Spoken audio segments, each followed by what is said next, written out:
Dan legislasi DPR menyetujui RUU perubahan Undang-Undang Kementerian Negara menjadi RUU usul inisiatif DPR. Persetujuan RUU perubahan Undang-Undang Negara menjadi inisiatif DPR diambil setelah pleno mendengarkan pandangan fraksi-fraksi. 8 fraksi menyatakan setuju, sedangkan fraksi PKS setuju dengan catatan. Hasil keputusan pleno balik selanjutnya akan menunggu waktu untuk dibawa ke rapat paripurna DPR.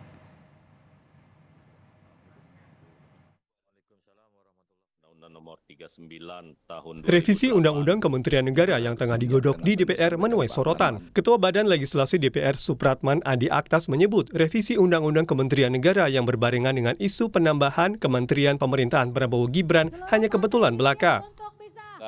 Itu soal timing saja, karena bagi kami di Badan Legislasi kami sudah menginventarisir semua RUU yang terkait dengan putusan Mahkamah Konstitusi. Dan salah satu yang kami temui itu adalah salah satunya, ya dua-duanya yang hari ini kita temui menyangkut soal keimigrasian dan Kementerian Negara. Ya kan, kalau soal kebetulan bahwa ada isu yang terkait dengan perubahan nomenklatur dan jumlah kementerian, itu hanya soal kebetulan saja. Senafas, Wakil Ketua DPR Sufmi Dasko Ahmad membantah revisi Undang-Undang Kementerian Negara untuk mengakomodasi pemerintahan Prabowo yang belakangan dikaitkan dengan wacana penambahan kementerian hingga 40. Sebenarnya begini, kalau ada revisi Undang-Undang Kementerian bukan untuk mengakomodasi jumlah menteri dalam jumlah tertentu, tetapi kemudian mungkin untuk mengakomodasi kepentingan, kebutuhan nomenklatur dan juga bagaimana mengoptimalkan, memaksimalkan kerja-kerja kabinet di masa depan. Cuma pada saat ini hal tersebut belum pernah dibahas di tempatnya Pak Prabowo.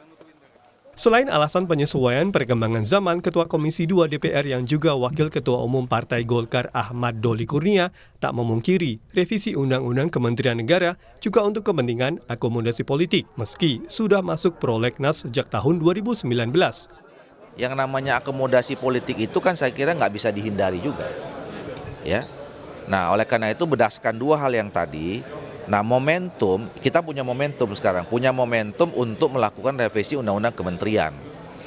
Nah, yang juga mungkin salah satu pertimbangannya itu bisa jadi ada aspek akomodasi politik, tapi nggak murni aspek akomodasi politik. Peneliti Forum Masyarakat Peduli Parlemen Indonesia Formapi, Lusius Karus menilai revisi undang-undang oleh DPR cenderung tertutup dan bertujuan mengakomodasi kepentingan elit.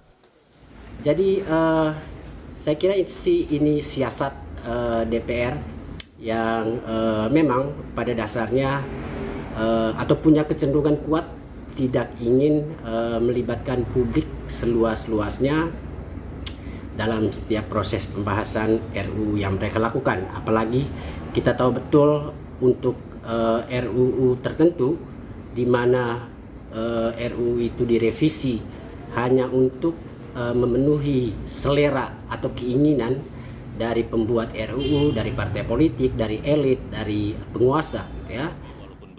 Pembahasan revisi Undang-Undang Kementerian Negara berlangsung di tengah upaya Presiden terpilih Prabowo Subianto merangkul partai politik di luar Koalisi Indonesia Maju, bersamaan dengan rencana membangun koalisi besar, kemudian mengemuka wacana penambahan kementerian.